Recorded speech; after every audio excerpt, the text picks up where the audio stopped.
স্বাগত সকলকে নিউজ ভ্যানগার্ডের পর্দায় সঙ্গে রয়েছে শতাব্দী। ওয়েদার আপডেট দিয়ে শুরু করছি আজকের গুরুত্বপূর্ণ খবরগুলো। রাজ্য জুড়ে এখন ঝড় বৃষ্টির কারণে রীতিমতো জনমনে একটা উদ্বেগ বাড়ছে। আগামী আরো 5 দিন দুর্যোগপূর্ণ আবহাওয়ার ইঙ্গিত দিচ্ছে আবহাওয়া দপ্তর, পাশাপাশি বজ্রপাত এড়াতে বিশেষ সতর্ক থাকার আহ্বান। জানাবো বিস্তারিত, সঙ্গে যুক্ত হয়েছে বার্তা সম্পাদক দেবব্রত চক্রবর্তী। দেবব্রত দা, বজ্র ঝড়ে এবার ত্রিপুরা জুড়ে উদ্বেগ বাড়তে শুরু করেছে। আগামী আরো 5 দিনের জন্য সতর্কবাণী। তবে এই দুর্যোগ কবে নাগাদ কাটবে এবং কতটা পরিমাণে বৃষ্টি হতে পারে বলে আবহাওয়া দপ্তর জানাচ্ছে? দেখো, শনিবার সন্ধ্যায় রাজ্যের আবহাওয়া দপ্তর আইএমডি আগরতলা যে তোমার আবহাওয়ার পূর্বাভাস জানিয়েছে, তাতে বলা হয়েছে রবিতেও তোমার বজ্র বিদ্যুৎ সহ বৃষ্টির প্রবল সম্ভাবনা রয়েছে গোটা রাজ্য জুড়ে। পরবর্তী 5 দিন বজায় থাকবে দুর্যোগপূর্ণ আবহাওয়া। আবহাওয়া দপ্তরের সতর্কতায় বাড়ছে তোমার সাধারণ মানুষের উদ্বেগ। সতর্ক থাকার পরামর্শ দেওয়া হয়েছে নজর বজ্রপ্রবণ এলাকাগুলিতে। ত্রিপুরা জুড়ে আগামী কয়েকদিন বজ্রবিদ্যুৎ সহ বৃষ্টির প্রবল সম্ভাবনার কার্যত পূর্বাভাস দিল আবহাওয়া দপ্তর।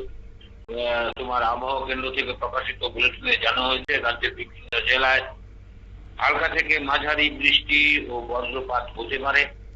অনেক জায়গাতেই বজ্র বিদ্যুৎ সহ ঠান্ডার শাওয়ারের সম্ভাবনা রয়েছে। 30 মে থেকে শুরু করে 30 মে পর্যন্ত জারি থাকা এই পূর্বাভাসে বলা হয়েছে প্রথম 5 দিন রাজ্যের 1 বা 2 জায়গায় তোমার বজ্র বিদ্যুৎ সহ ঝড়ের আশঙ্কা অত্যন্ত বেশি। বিশেষ করে খোলা জায়গায় মাঠ ও গাছের নিচে অবস্থান না করার পরামর্শ দেওয়া হয়েছে সাধারণ মানুষকে। আবহাওয়া দপ্তরের তথ্য অনুযায়ী আগামী 3 থেকে 4 দিন তাপমাত্রাও স্বাভাবিকের তুলনায় 2 থেকে 4 ডিগ্রি পর্যন্ত বেশি থাকতে পারে। ফলে গরম ও আর্দ্রতা জনিত অস্বস্তিও বাড়তে পারে গোটা রাজ্য জুড়ে।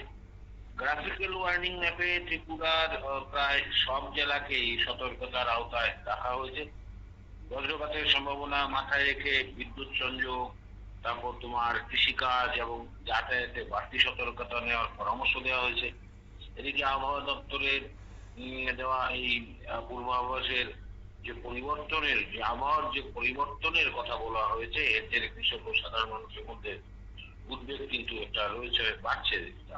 বিশেষ করে চাষের জমি, মাছ চাষ, গ্রামীণ এলাকার ঝড় বৃষ্টির প্রভাব পড়ার আশঙ্কা তৈরি হয়েছে। প্রশাসনের পক্ষ থেকেও পরিস্থিতির উপর নজর রাখা হচ্ছে। প্রয়োজন ছাড়া খারাপ আবহাওয়ার বাইরে না বেরোনো এবং তোমার সতর্কতা অবলম্বন করে চলাফেরার কিন্তু বার্তা দেওয়া হচ্ছে সরাসরি। রাজ্যে যে অবস্থা, তাতে আগামী কয়েকদিন বজ্রবিদ্যুৎ সহ বৃষ্টির প্রবল সম্ভাবনা পূর্বাভাস দিল আবহাওয়া দপ্তর। সুতরাং এক্ষেত্রে সচেতনতা এবং নিজেদের নিরাপদ রাখাই কিন্তু সবচেয়ে একটা আসল পথ বলে যারা বিশেষজ্ঞরা রয়েছেন তারা মনে করছেন। একেবারে তাই, অসংখ্য ধন্যবাদ। অর্থাৎ রাজ্যের আবহাওয়া দপ্তর কিন্তু জানিয়ে দিয়েছে আগামী 5 দিন ঝড় বিদ্যুতের একটা পূর্বাভাস রাজ্যে রয়েছে। সঙ্গে তাপমাত্রা কিন্তু ঊর্ধ্বমুখী থাকবে, তার কারণে পাশাপাশি জলীয় বাষ্পের পরিমাণটা অত্যন্ত পরিমাণে বৃদ্ধি পাচ্ছে। তাই সেক্ষেত্রে অস্বস্তি ভাব, আর্দ্রতাজনিত অস্বস্তি রীতিমতো বজায় থাকবে। অর্থাৎ একদিকে তাপমাত্রা ঊর্ধ্বমুখী আর অন্যদিকে এই ঝড় বৃষ্টির পূর্বাভাস দুইয়ের কারণে কিন্তু কিছুটা হলেও সতর্ক থাকতে হবে রাজ্যবাসীকে। নিয়ে নিচ্ছি ছোট্ট একটি বিজ্ঞাপন বিরতির, সঙ্গে থাকুন।